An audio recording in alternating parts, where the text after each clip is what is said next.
Le roi Hassan II a rejeté le recours en grâce. 15 de ses prisonniers ont été exécutés ce matin à la prison militaire de Kenitra au Maroc. Accusés de subversion, ils avaient été condamnés à la peine capitale en août dernier. 16 condamnations morts avaient été prononcées. Le deuxième procès de Kenitra s'était ouvert en juin dernier. Contrairement au procès relatif à l'affaire de Skirat ou au mitraillage du Boeing roi Hassan II en août 1972, les 159 inculpés n'étaient pas des militaires, mais surtout des intellectuels et des paysans. On ne leur reprochait pas un acte précis, mais plutôt la flambée d'agitation qui avait traversé le Maroc 3 mois auparavant. Vous êtes partisan d'être toujours au milieu de notre peuple. Vous savez, ce contact constant, cette sensation de n'être qu'un, c'est la seule raison parfois, au milieu des grandes tempêtes et des injustices, c'est certainement la seule et unique raison qui fait que l'on veut encore rester là où on est. S'il n'y avait pas cela, j'estime que tout homme peut vivre n'importe où, n'importe comment. Donc je ne me sens pas condamné, de par mes habitudes ou de par mes goûts, à vivre comme je vis. Je pourrais parfaitement vivre autrement. Mais ce qui me maintient là où je suis, c'est parce que je sens que je suis utile à mon peuple.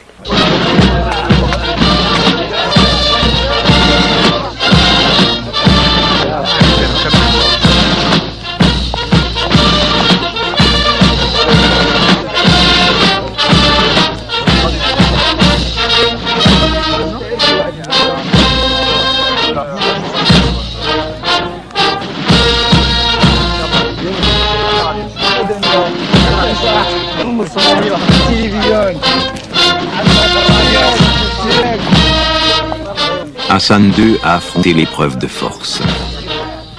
Il en sort transformé. Sa baraka, protection de Dieu, frappe l'imagination des masses marocaines. Entouré d'une aura d'invincibilité, il reprend les affaires de l'État en main, dénonce les inégalités et la corruption, renoue avec pluralisme politique. Le Parlement siégera à nouveau. L'ère tempête vient de céder pas à celle de la réconciliation. N'est-il pas, au fond, un sentiment d'une certaine solitude chez vous?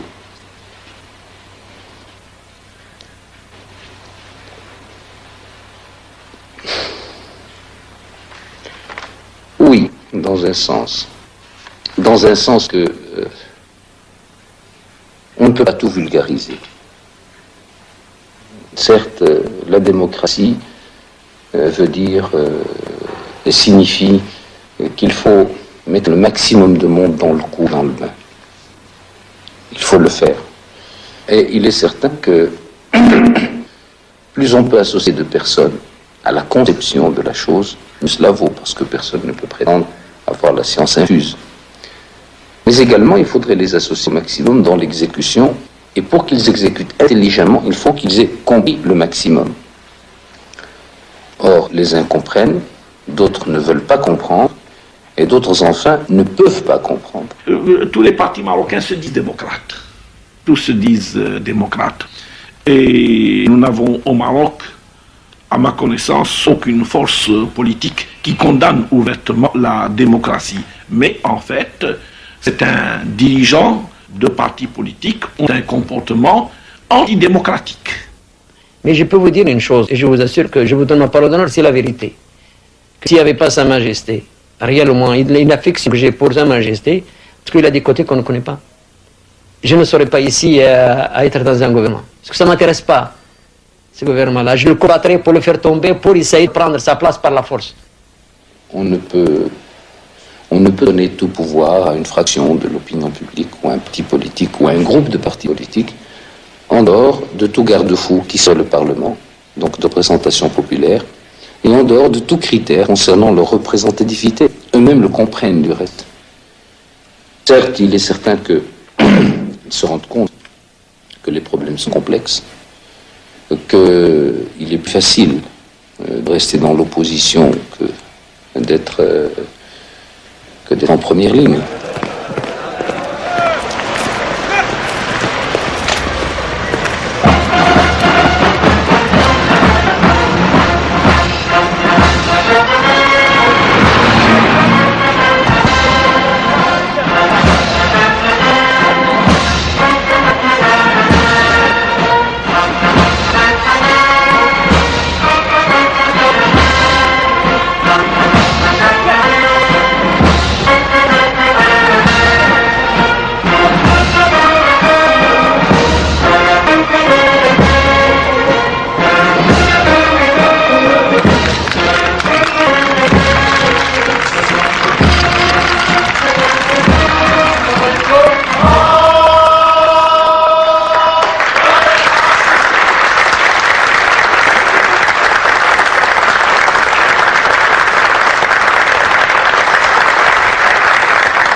L'ouverture du Parlement au Maroc a de quoi intriguer observateurs non musulmans. Ici, la prière est de rigueur. Elle est à la fois acte de foi, allégeance au trône alaouite, à Dieu et au prophète Mohammed, qui sont les fondements de la monarchie marocaine.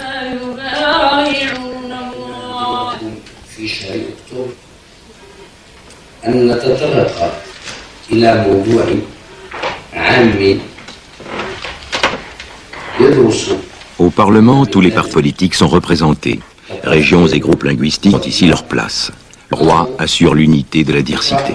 Il désigne et démet le Premier ministre et assure l'intégrité territoriale du royaume marocain. Pour le musulman, El-Ba'a, qui est l'allégeance, est le lien éternel. Mieux que cela, il est le lien qui est scellé par le Coran et par la religion. Cette Ba'a a toujours été donnée au souverain marocain depuis des temps immémoriaux.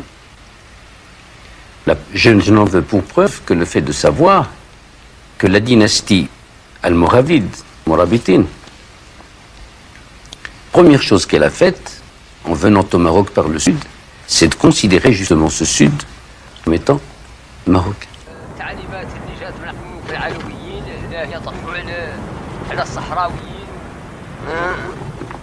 ما لنا يا طيبة عندك يا ترى إليها لنا يوما يكون وصول نقيل أرض مسها قدم الذي سحبت فوق السماء ذل ترى راحلا للعرش في بعض ليلة وعاد له بعد القبول قفول نبي جميع الأنبياء محمد نعم ولكل. Ici, dans les confins du Sahara, dans les cités impériales, l'allégeance au roi est le pacte d'alliance qui a cimenté les diverses composantes du peuple marocain.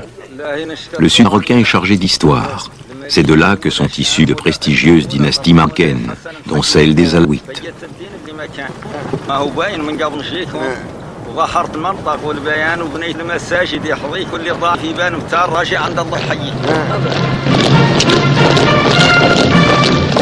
Les Espagnols occupent le Sahara occidental que le Maroc revendique comme patrimoine.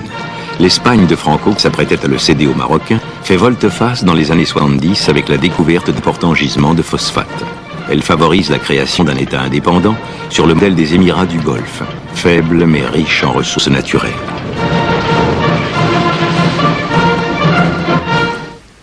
Le drame du Maroc, c'est que lorsqu'il a été colonisé, il n'a pas eu affaire à un seul colonisateur. Nous avons été colonisés par deux colonisateurs, les Espagnols et les Français. Si nous avions eu la chance d'en avoir qu'un, nous aurions soudé de tout compte notre affaire du nord au sud. Malheureusement, il nous a fallu négocier le protectorat français, ensuite le protectorat espagnol sur la zone nord, par la suite enlever à Tanger son statut international pour la souveraineté marocaine. En quatrième lieu, il nous a fallu redescendre sur Tarfaya morceau par morceau, parce que comme vous connaissez, le général Franco était un homme très dur à la compréhension de la décolonisation. Quelques années plus tard, c'était Sidi Ifni. Et enfin est resté le gros morceau du Sahara, que nous avons nous-mêmes introduit aux Nations Unies au lendemain de notre indépendance. Le 16 octobre 1975, la Cour internationale de justice rend son arrêt, répondant aux deux questions posées. Le Sahara est-il terre sans maître? Non, répond la Cour. Existait-il des liens juridiques entre le Sahara et le Maroc? Oui, il existait des liens d'allégeance entre le Sahara et le Maroc. La réclamation du Maroc est donc juridiquement fondée. Et le soir même, Sa Majesté Hassan II surprend le monde en prononçant son discours.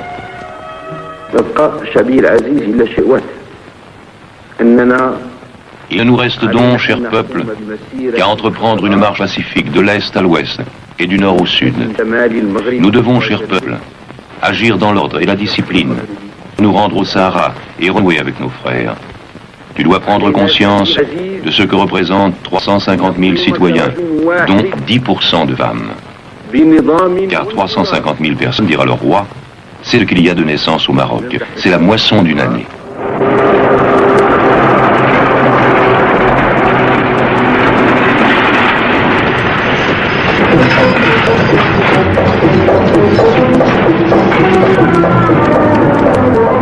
Hassan II, depuis des semaines, imaginait le moyen de reconquérir le Sahara. la guerre d'indépendance du Maroc doit être complétée. À l'instar du prophète, le souverain fait appel à son peuple pour qu'il marche, armé d'un étendard vert et du Coran, vers les confins sahariens.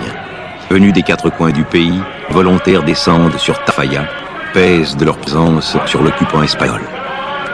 Épopée des temps modernes, la Marche verte a été une opération où la spontanéité patriotique s'est conjuguée à la stratégie et à la logistique.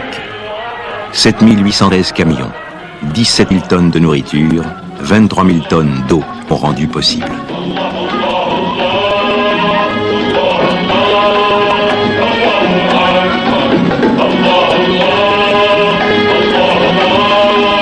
La Marche verte, en réalité, n'est pas l'idée d'un chef d'État. C'est l'idée d'un ancien manifestant qui a manifesté en 1944 comme tous les jeunes.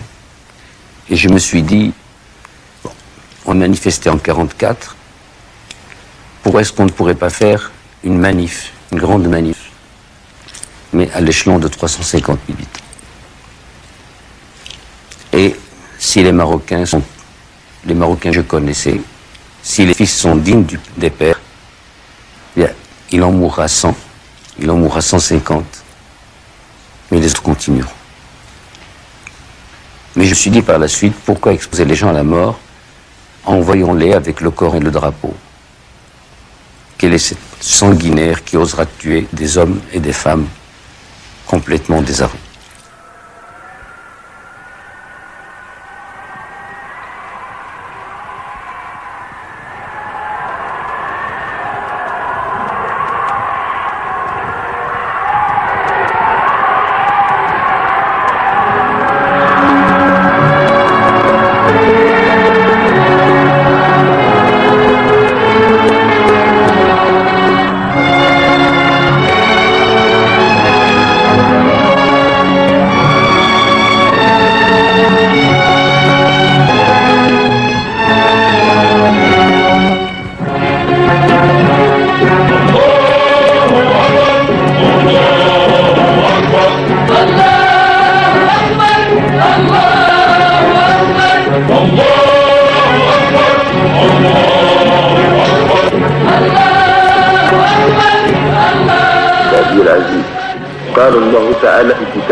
Tu administres ainsi la preuve une nouvelle fois, cher peuple, de ta capacité de te penser sans limite aucune, corps, âmes et biens. Ta patrie, tu sais sacrifier spontanément jusqu'au réconfort d'être dans ton foyer. Si tu rencontres un Espagnol civil ou militaire, échange avec lui le salut. Invite-le sous ta tente à partager ton repas. Nous n'avons aucune inimité à l'égard des Espagnols.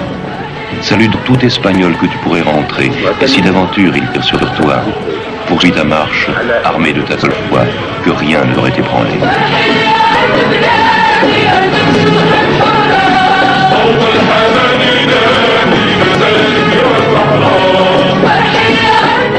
Le pari semble gagner. Les Espagnols n'ont pas tiré. Madrid est prête à concéder le territoire au Maroc et à la Mauritanie. Hassan II vient de retrouver l'état de grâce qui a marqué le règne de son père.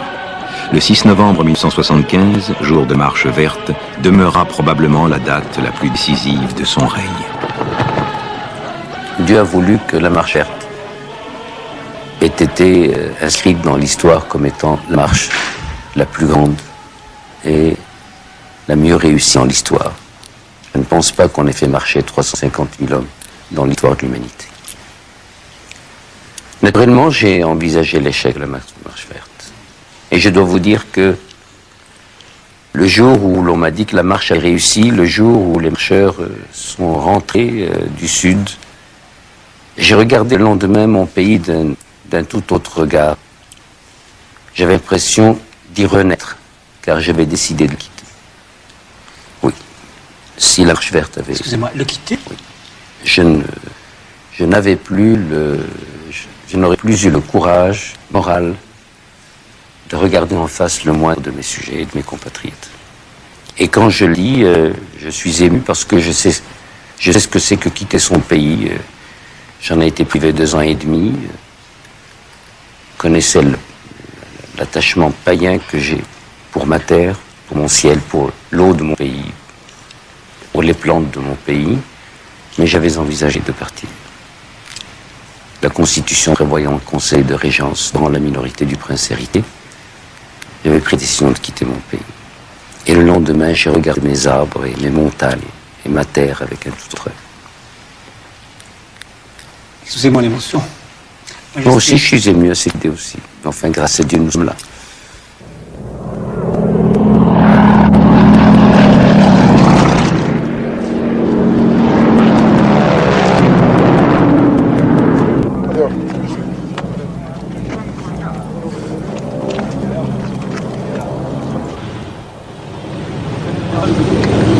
Votre dernier mot en quittant ce pays, général, okay. La télévision française, su última palabra.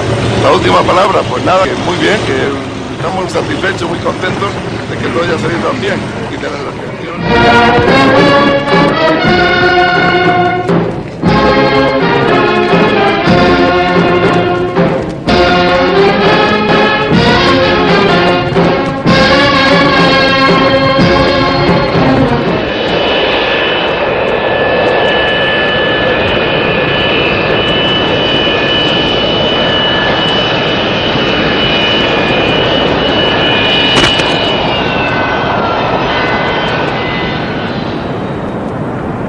Les forces armées royales, sous la gouverne du général Glimi, s'installent. Glimi, originaire de la tribu des Ouled Glim, Sahraoui. Il aura affronté d'autres Sahraouis qui ont donné naissance au front de libération de la Sakia El Khara et du Rio de Oro, le Polisario. La reconquête pacifique cède le pas à la voie des armes.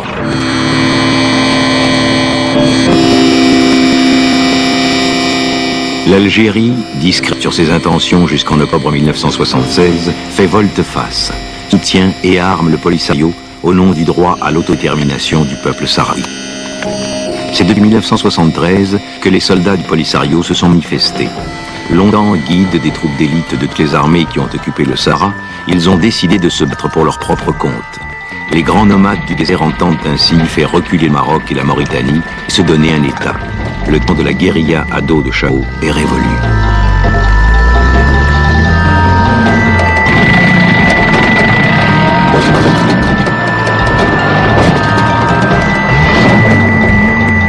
En février 1976, les dirigeants du Polisario répliquent à l'occupation du territoire par le Maroc et la Mauritanie en proclamant la fondation de la République arabe sahraoui démocratique.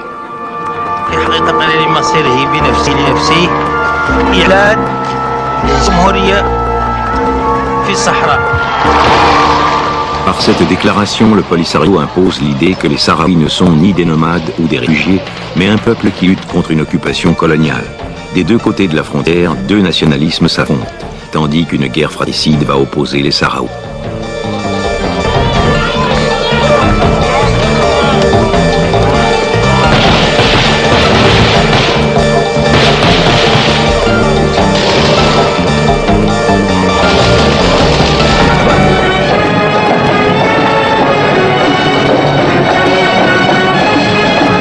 Au nord, comme au sud du Maroc, d'autres voix se font entendre.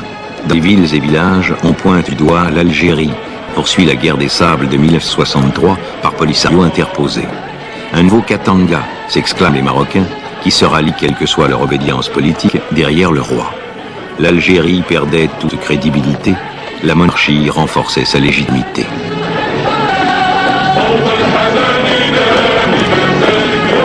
En 1972 et en 1974, lors du sommet de Ligue arabe au Maroc, l'affaire du Sahara est venue et le président Boumedienne, au nom de l'Algérie, a dit pour moi, il n'y a pas de problème du Sahara.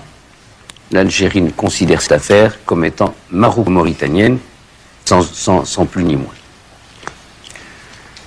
Et puis par la suite, naturellement, les événements, le gouvernement algérien, les dirigeants algériens ont commencé à sortir la thèse. C'est une affaire d'autodétermination. Ces gens, les Sahraouis, sont nos voisins, ce sont des musulmans, c'est un peuple arabe. Nous ne pouvons pas parler du droit du peuple vietnamien à l'autodétermination alors qu'il se trouve à 10 kilomètres et ne pas nous intéresser à cette volonté qui est le désir le plus ardent de ces populations que vous appelez marocains, que nous considérons comme Sahraouis. Et de là est parti, à mon avis, c'est l'escroquerie du siècle.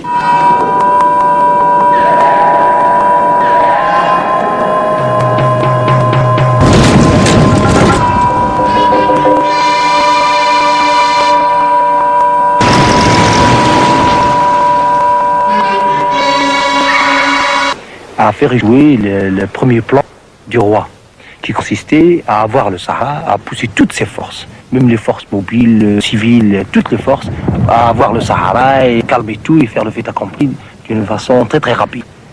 Le Maroc entendait légitimer son occupation. Maintenant, cette occupation n'est plus légitime d'une façon définitive. Donc notre peuple pourra lutter le plus tard possible. Il gagnera, c'est sûr. Ce qui était clair, limpide, ce qui aurait dû être réglé bilatéralement entre le Maroc et l'Espagne, est devenu tout à coup, par une baguette magique, je dirais maléfique, un sujet dont on fait un cas de génocide, de massacre, d'expansionnisme, alors qu'en réalité, nous ne demandons que la restitution de ce qui nous appartient.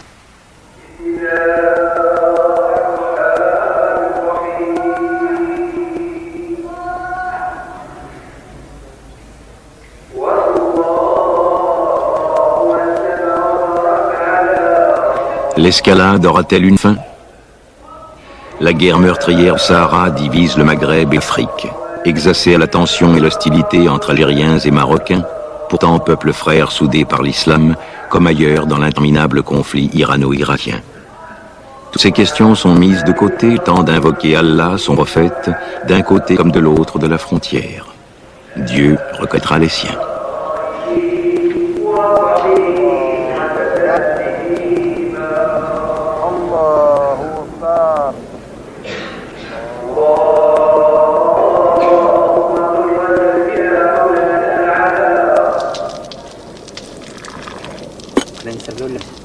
غير سربي غير سربي وسطاني ولا كذا وسطاني انا ولا كذا وطنيه عملوا كوبيسان ويني كتهاب وبكده تتعمل بيع الملك؟ نعمل البيع انا تتعملها كل عام ولا كيفاش؟ انا البيعه ما احتاج نعملها، عملوها جدود تمت البيعه الا وحده ومشات مات لي فيها مات لي تنقد ندير انا بيع انا جدودي الاولين بايع جدوده هو وبيعه وحده تنباع صافي ولا عاقبه البيعه اللي تمك النهار نجدوها بيعه داروها جدودي لجدوده تمت البيعه على حالها وراه نزلت عليه وولادي بايعوا الولاد راهم ولادي بايع الاولاد ولادي تم الحاله اللي انتهدني الاستفتاء مع مسؤول اللي اكبر مني انا عارف هو شيء انا عسكر خلاص نعرف الا البارود انا لا اللي بلاد الا اللي ما طاع الملك نحطوه خلاص صافي نقولوا احنا في الدين الاسلام عند العصر اللي يرعاه العصر عنده الامام يذن وتقوم الناس تصلي هذيك قضية عند مولاها المقابلة هو اللي عارف الله ينظروه هو الملك.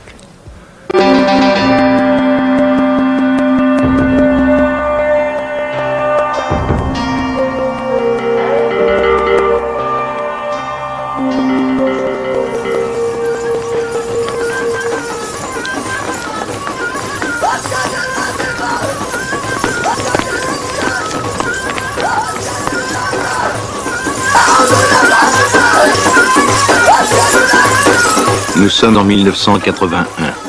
La guerre du Sahara s'est enlisée. Dans les campagnes, la sécheresse fait des ravages, tandis que le prix des phosphates, l'une des principales ressources du pays, baisse. La marge de manœuvre semble étroite pour Hassan II, roi de Maroc. L'avenir paraît incertain. Sur les deux fronts, comment rebattre les cartes ?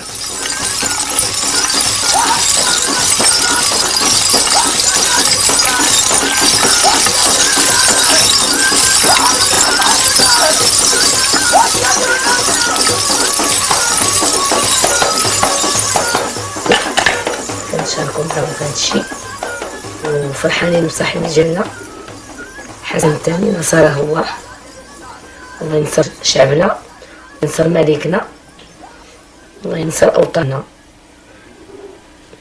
وحنا رحنا فرحانين. L'esprit vous dit qu'ils sont très heureux de ce film qui se tourne ici au Maroc pour l'avenir du Maroc, pour l'avenir du roi, du peuple et du pays du Maroc. Ils sont très contents et vous bénissent en vous souhaitant la bonne chance. كملي. احنا بخير وعلى خير، خير ما كنا بكري. دابا احنا فرحانين، الشعب ديالنا اللي صوب وبالدول ديالنا. الله ينصر الصحراء، الله ينصر الملك. Il vous dit qu'ils sont maintenant, ils sont très heureux et que vous voyez le Maroc déjà qu'il est bien qu'hier. Aujourd'hui, il est bien qu'hier. Il est mieux qu'hier. Il est mieux qu'hier. Et qu'ils vivent le Maroc, vivent son roi, vivent le libérateur du Sahara et du peuple marocain. Qu'est-ce qui va se passer pour le Sahara?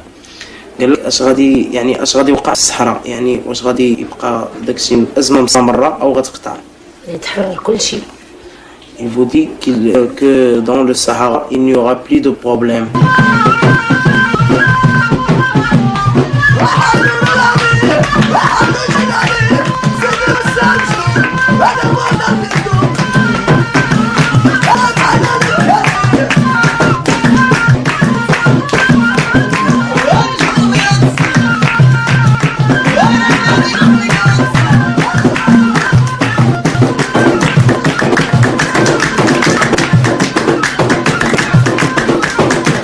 À la transe patriotique de la marche verte a succédé l'anxiété d'un pays confronté à la crise économique, au chômage et à la pauvreté.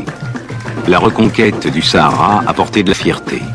On en espérait aussi du pain et du sucre.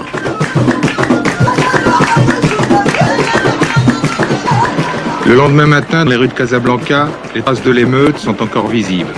Carcasses d'autobus calcinés, succursales de banques saccagées et brûlées. Ces images, nous les avons tournées en nous cachant car l'armée et la police interdisaient de filmer.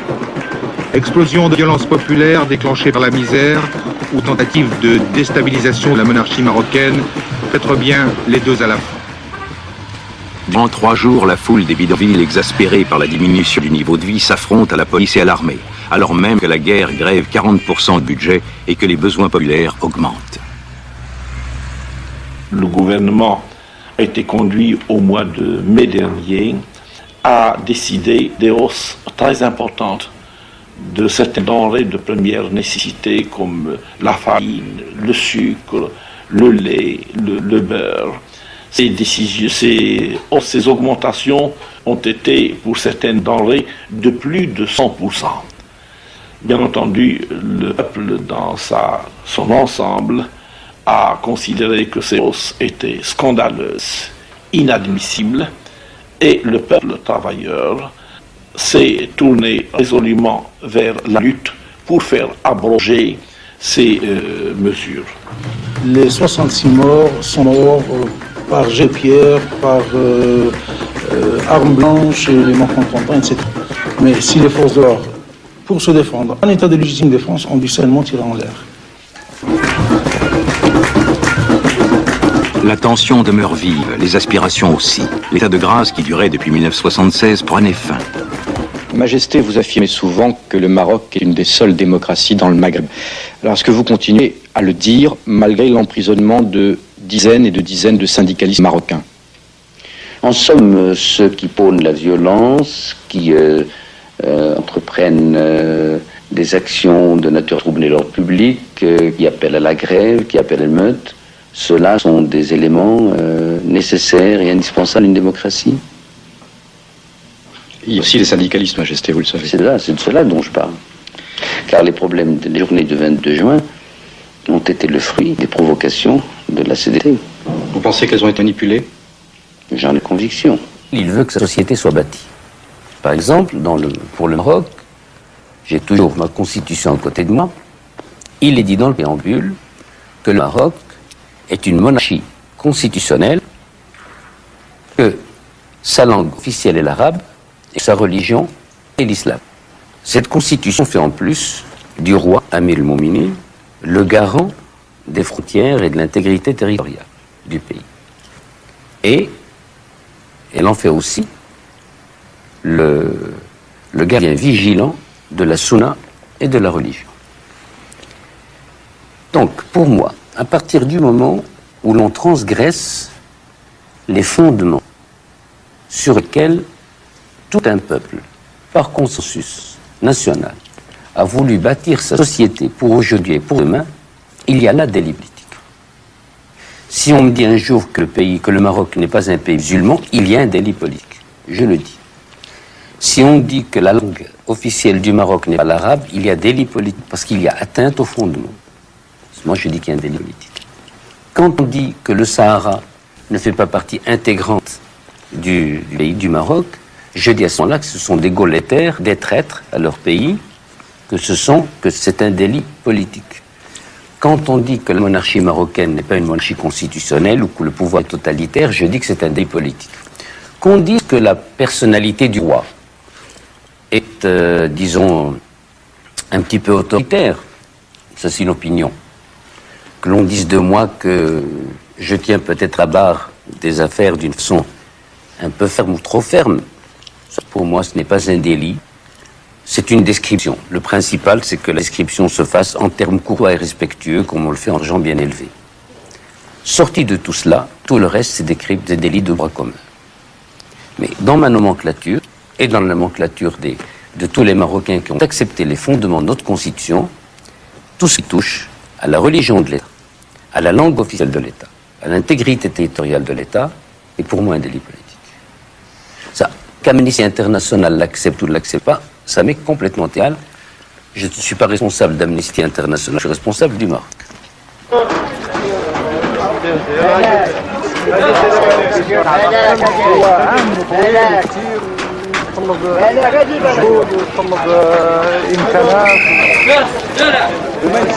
Dans un bidonville de Casablanca, la troupe populaire Nas El Riwan soulève des passions.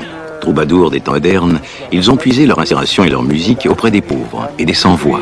Dans un langage imagé, il exprime drames et douleurs de la quotidienne, invoque la justice, refuse la pauvreté.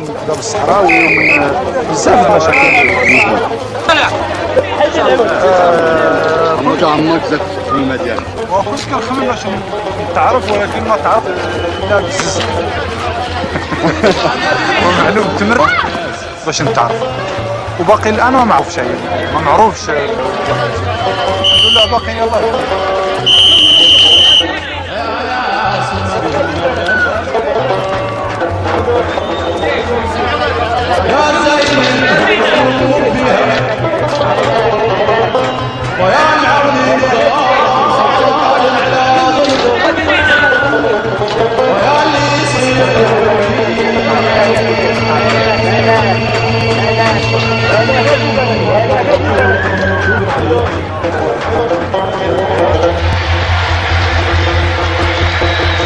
ربي معين وياس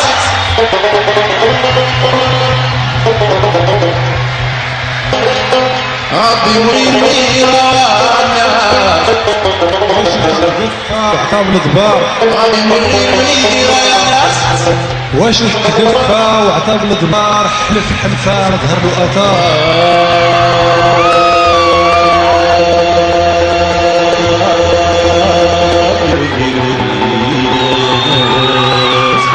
واش الحق كفة وعطاب الضبار حلف حلفة مثل أثار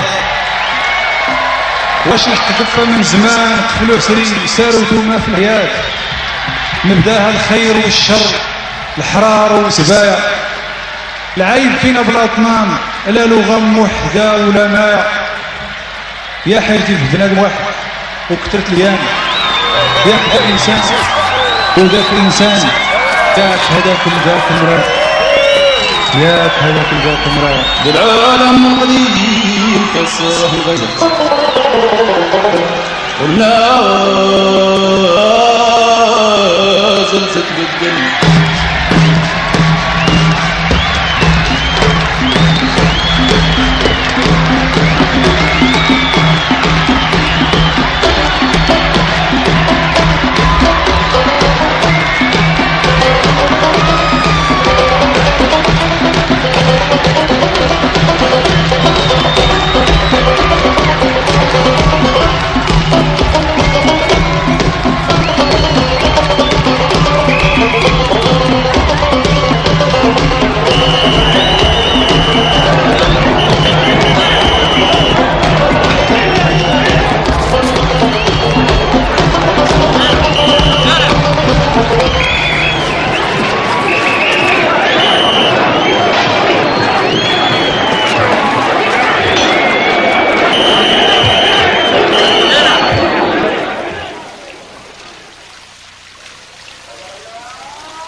Dans le royaume de l'Occident extrême, traditionnalisme et modernisme cohabitent sans déchirement.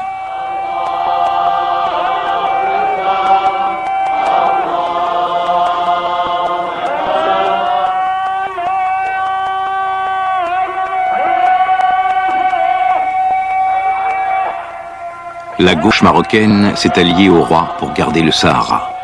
La floraison culturelle et spirituelle est vive dans ce pays où tous les musulmans sont sunnites et où pourtant une brèche est ouverte par ceux qui, au nom du fondamentalisme islamique, appellent les fidèles à la rigueur et à l'abnégation, font de la politique par d'autres moyens.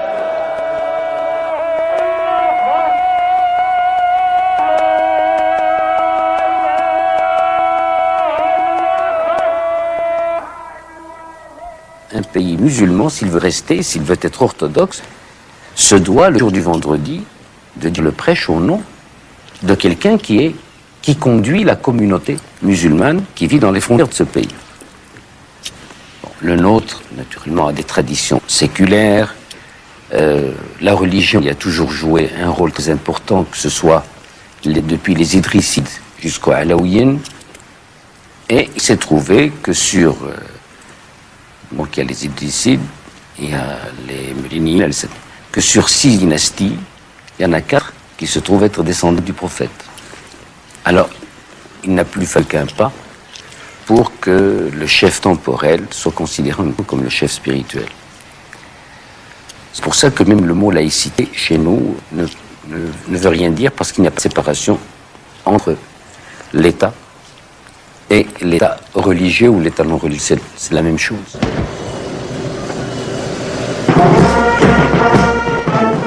Parmi les pays africains parcourus par Jean-Paul II, le Maroc sera le seul pays arabe qu'il visitera. La rencontre entre le pape, chef catholique du monde, et du commandeur des croyants devient un précédent historique et diplomatique. Gardien des traditions, leur face-à-face conférera à Hassan II une place inédite, celle d'un prince de l'islam tolérant et ouvert au dialogue.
Je ne suis pas chef d'État laïque parce qu'à partir du moment où on est musulman, on ne peut pas être laïque.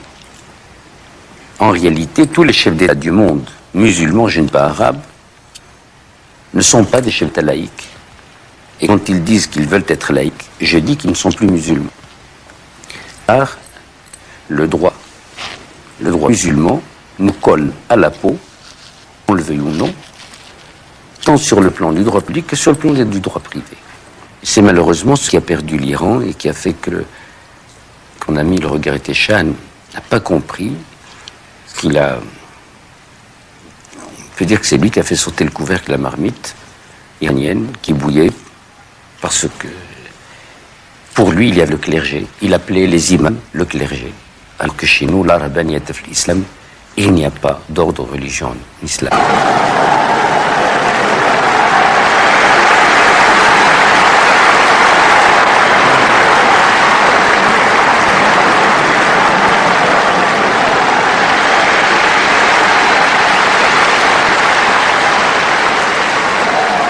Chers amis, je rends grâce et gloire à Dieu qui a permis que je me trouve avec vous aujourd'hui.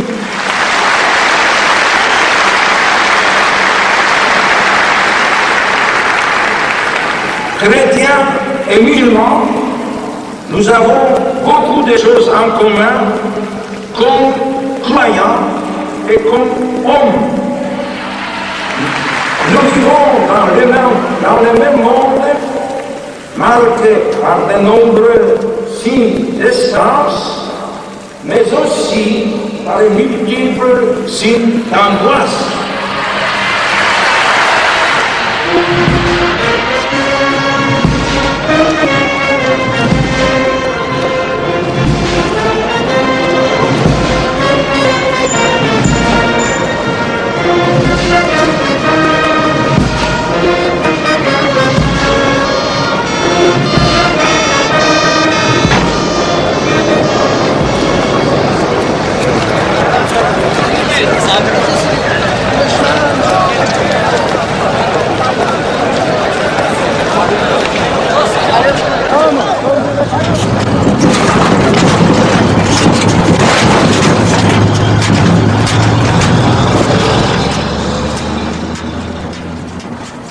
Le Sahara est devenu depuis 6 ans un véritable champ de bataille. Près des revers militaires, les forces marocaines sont passées à l'offensive. Ont transplanté des populations et laissé aux incursions du Polisario le spectacle désolant d'oasis abandonnées aux tempêtes de sable.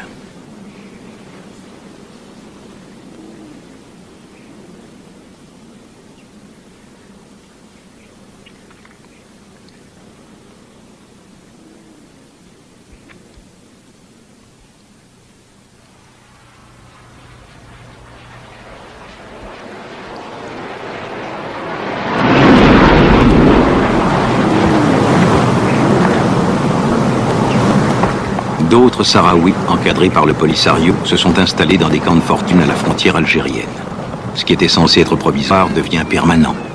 Nomades, vivant de la transhumance de troupeaux, ils se sédentarisent.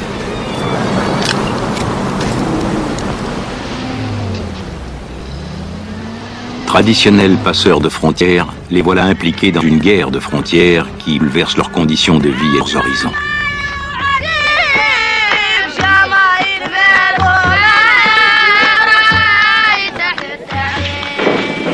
La transmission orale, qui a jadis rythmé la vie tribale, est révolue. Les enfants sahraouis apprennent ici l'histoire d'un pays à reconquérir des mains des Marocains, désormais à la fois ennemis et étrangers. Le patriotisme s'enseigne, mais entre droit naturel et historique, qui tranchera ?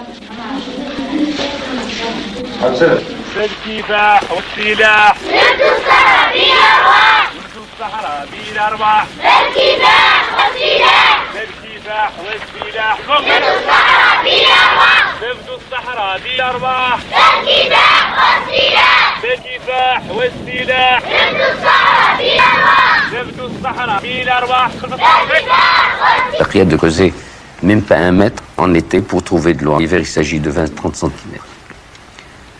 Le plus difficile a été de faire le mur sécurant le roi de Saria. À partir de là, on a eu la Hada. Et on n'a plus eu qu'à descendre vers ce qui est plus facile. Allez vers vous.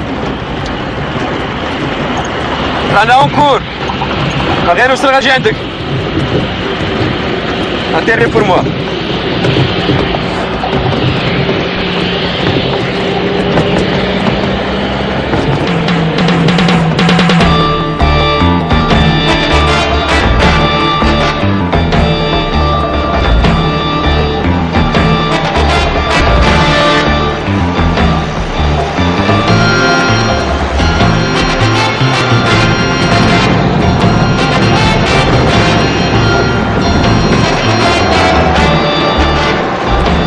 Après l'achèvement de 3 murs infranchissables, équipés de radars et systèmes de surveillance électronique, l'armée marocaine a verrouillé le triangle qui relie les villes de Samara, El Ayoun et Boura.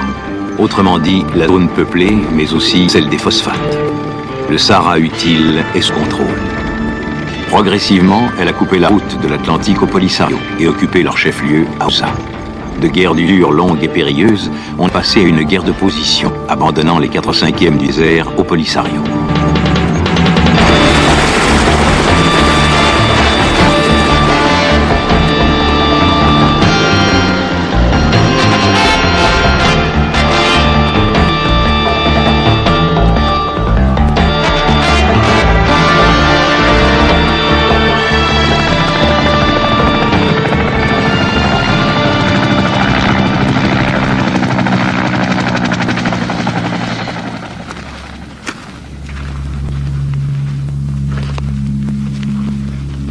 Les escarmouches du Polisario demeurent constantes, même si la situation militaire semble désormais figée grâce à la stratégie de mur. La guerre coûte cher cependant. Elle tue aussi. De près ou de loin, chaque foyer marocain en ressent le poids et le sacrifice.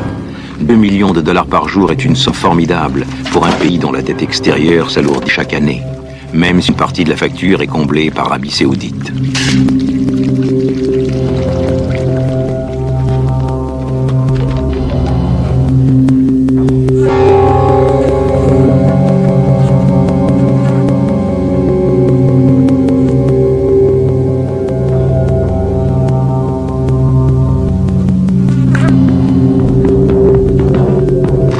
L'armée nouvelle de 110 000 hommes forgés au Sahara et a des intérêts à défendre, d'autant plus que le bilan des sacrifices est lourd. 10 000 soldats marocains auraient payé de leur vie la souveraineté sur cet espace. Les forces du Polisario poursuivent leur errance, paient aussi lourdement le prix du sang, tandis que les États qui les arment, la Libye et l'Algérie, tentent de marquer leur place au sein du Maghreb.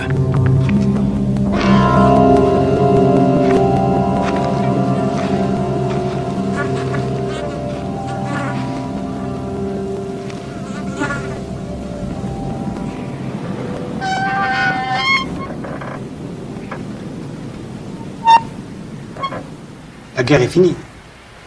Malheureusement, non, elle dure. Tant que j'ai des hommes sous les armes, elle dure.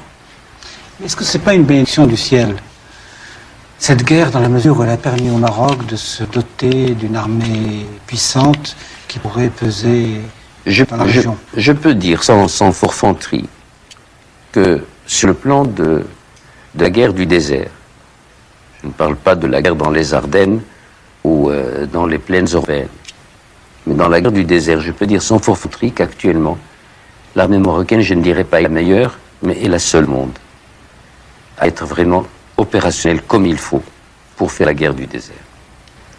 Si vous avez remarqué, prenons les côtes de l'Afrique, il y a de gros problèmes que là où il y a de grandes routes sur les mers.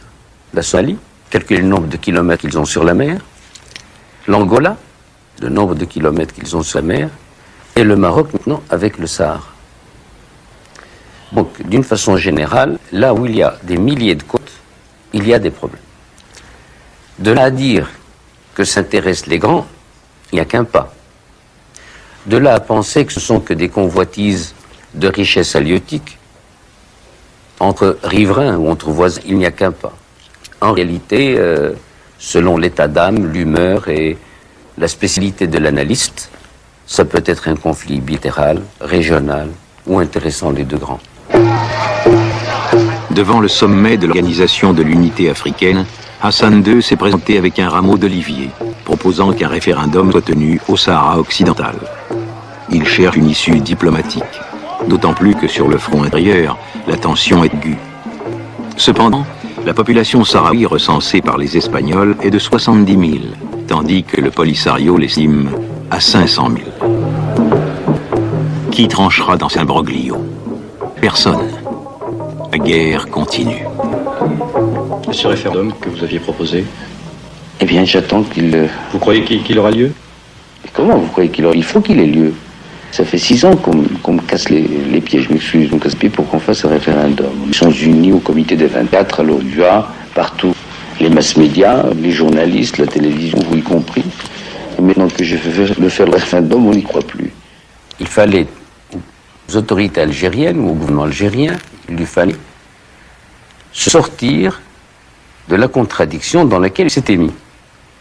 Nous n'avons pas de prétention, ça n'est pas notre affaire, nous voulons l'autodétermination. Lorsque le Maroc a dit d'accord pour l'autodétermination, ils se sont trouvés coincés devant la réalité. S'ils sait faire le référendum, l'affaire était pour eux perdue. S'ils refusent le référendum, ils sont en contradiction avec eux-mêmes. Et je suis sûr que les autorités algériennes doivent actuellement être à la recherche, par tous les moyens possibles, d'une façon de sortir de cette position malaisée dans laquelle ils se sont mis.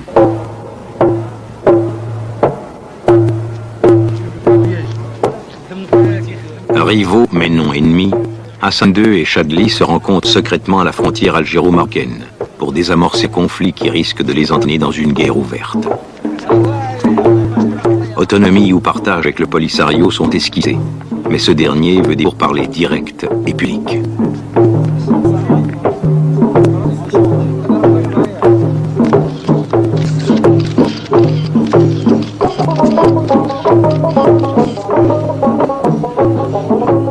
Il y avait une façon chez les Chinois de faire la guerre sans la faire.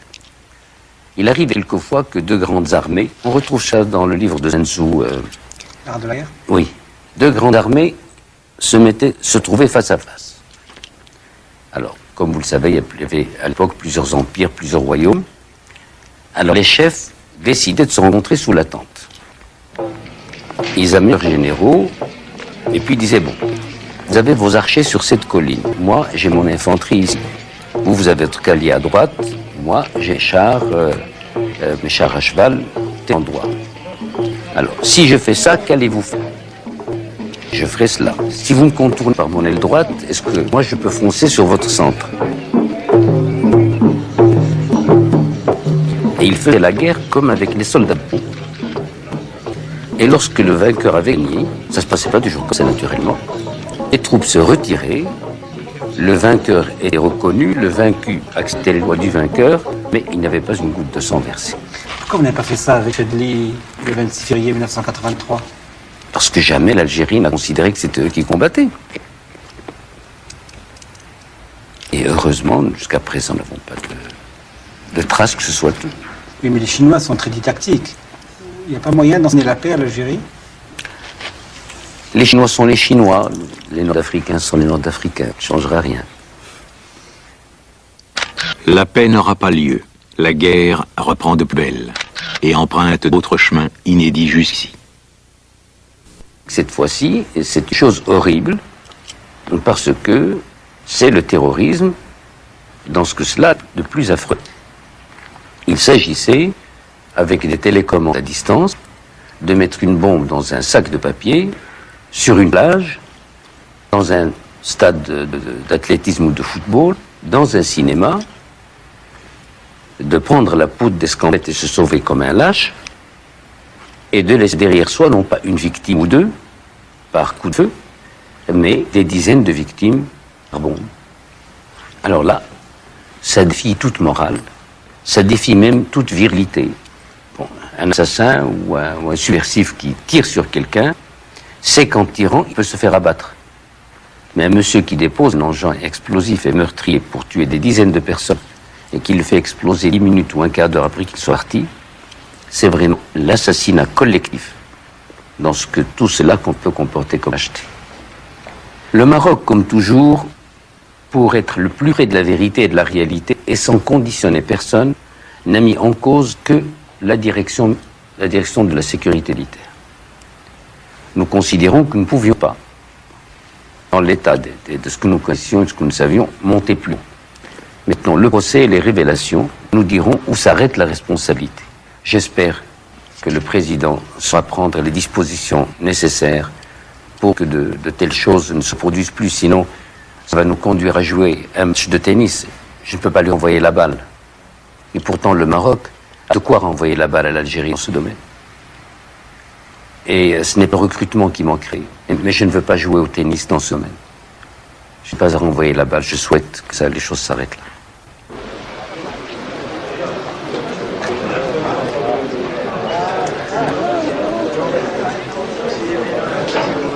Le monde arabe et musulman est une tribune où le roi affirme sa solidarité, noue des alliances, joue un rôle de médiateur. Depuis 2 décennies, il est de tous les sommets et certains, tenus sous son égide, ont leur importance.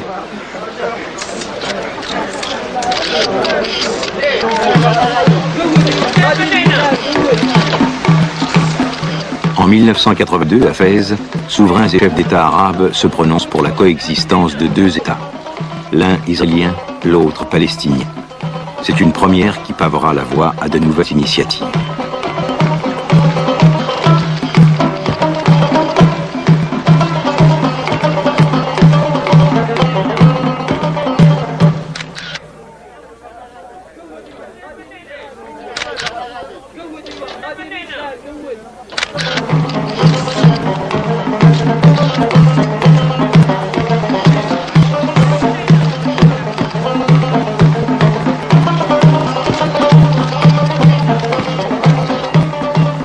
Je souhaite qu'on ne fasse jamais appel aux forces armées royales pour aller dans ces régions. S'il le fallait, elles le feraient. Mais le théâtre d'opération, naturellement, serait un théâtre d'opération inter-État et non pas le théâtre d'opération d'un seul État. Les États, à part l'Arabie Saoudite, là-bas, sont tellement petits que... Fragile. Qui n'est pas fragile aujourd'hui? Tout le monde l'est plus ou moins. Mais elle serait capable, certainement, de porter, si on lui demandait, son concours le plus total et certainement le plus efficace. Prenant de cerise, amis et ennemis, Hassan II signe un traité d'union avec le colonel Kadhafi, son adversaire de toujours. Kadhafi, isolé au Maghreb par le traité entre l'Algérie, la Mauritanie et la Tunisie, est un partisan des unions. C'est sa 7e.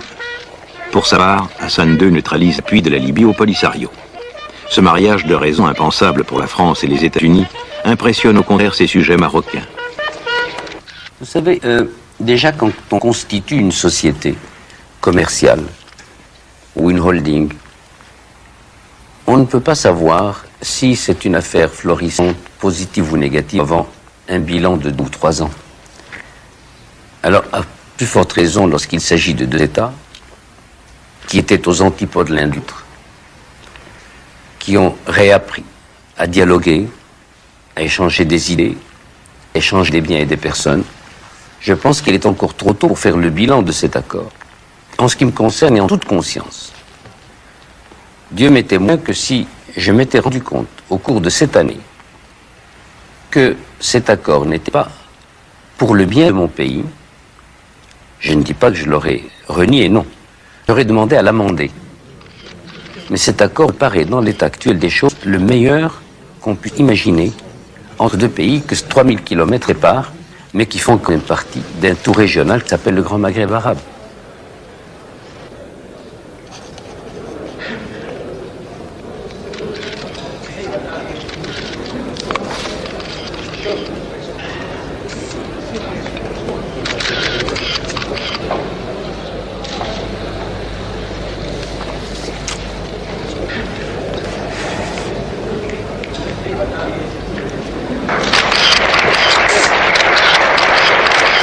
Le temps a eu raison de cette union. Le bilan n'aura pas lieu.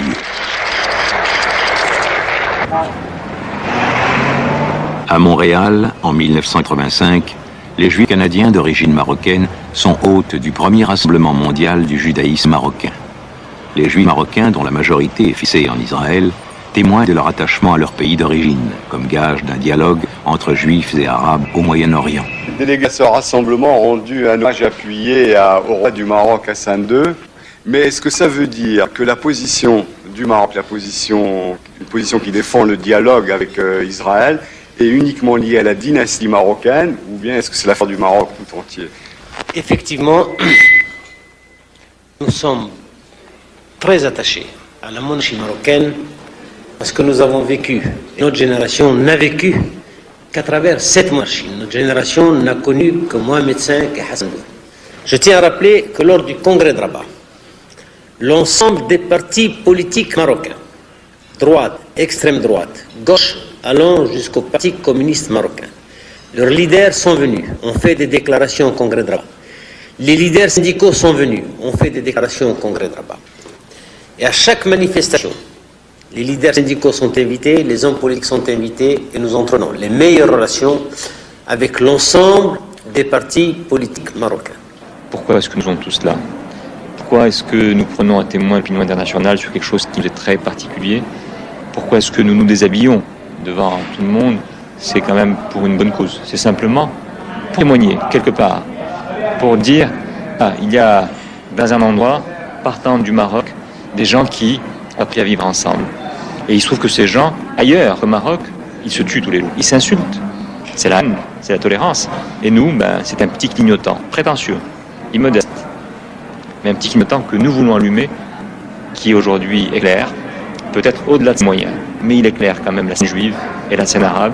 Et je dis, à la limite, bravo au judaïsme marocain, bravo au Maroc, et tant mieux pour ceux qui, il y a quelques années, ont rêvé à quelque chose d'immodeste. 9 mois plus tard, Hassan II brise un tabou en recevant au palais d'Ifrane un premier ministre israélien, Shimon Peres. Dans le monde arabe, c'est la consternation, tandis qu'en Israël, le geste d'Hassan II séduit et suscite le débat politique. Leaders modérés, les deux chefs d'État tentent de débloquer l'immobilisme politique dans lequel s'est enlisé le Moyen-Orient depuis la guerre du Liban. Tous les deux ont des intérêts à défendre, des alliances à nouer ou à renouer. Pérez ravive le désir de paix chez les Juifs marocains, la plus grande communauté d'Israël. Hassan II maintient son rôle de médiateur dans un monde arabe secoué par la guerre du Golfe et l'intérisme iranien. Il témoigne que le dialogue est possible tout en ne cédant rien sur les principes d'une paix. Le roi a pris le risque de la diplomatie inaugurée par Sadat. Le successeur de Pérez pourra-t-il relever le défi et prendre des risques à son tour?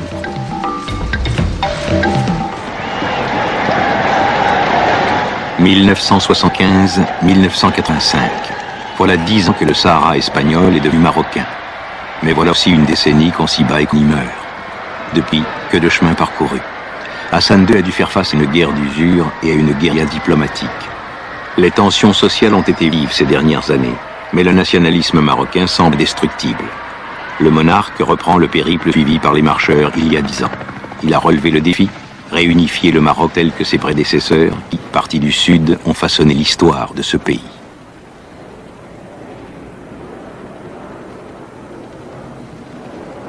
À l'endroit précis où les marches s'étaient arrêtés en 1975, Hassan II prit avant de rentrer à El Ayoun, métropole moderne en plein désert. L'intégration au royaume ne fait plus de doute.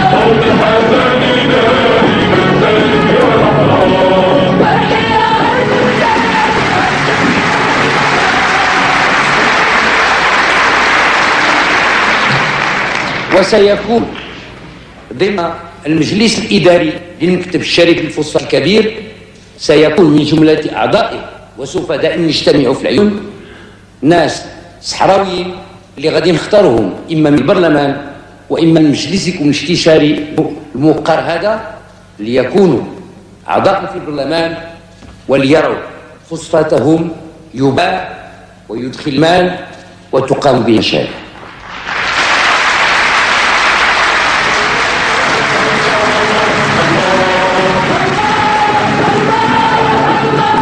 L'intégration économique et sociale doit être parachevée politiquement. C'est donc tout le Parlement marocain qui siégera à El Ayoun pour témoigner de l'attachement de tous les députés et de tous les partis politiques au Sahara libéré, dont la population est appelée à participer au développement régional et à jouir des fruits de celui-ci.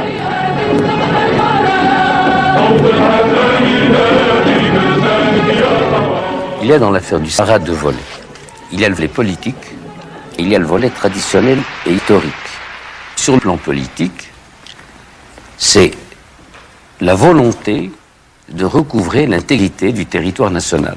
Or, lorsque le glaive et le goupillon se rencontrent, lorsque le pouvoir spirituel, la volonté politique se rencontrent avec la volonté et la foi sur le plan spirituel et religieux, je pense à ce moment-là que toutes les composantes sont rassemblées et que ça ne peut que réussir, car il ne serait...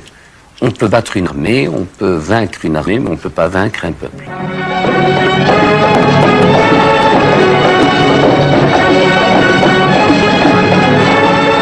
Hassan II s'est maintenu au pouvoir depuis plus de 25 ans, en dépit des contestations, des conflits sociaux, politiques et frontaliers. Il est l'artisan du Maroc moderne, nom d'une triple légitimité. Prince de l'islam, il a garanti la tradition. Homme d'État moderne, il s'est refusé à l'allégeance sans limite à un modèle emprunté.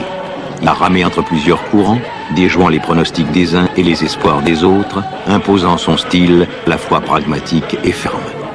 Monarque charismatique, il a créé sa propre légende en devenant, grâce à la Marche verte, celui qui transcende l'espace politique marocain.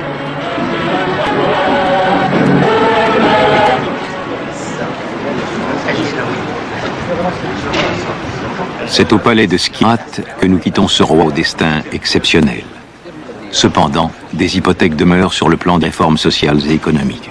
L'explosion démographique pèse et pèse encore. Le pari meurt, les risques aussi.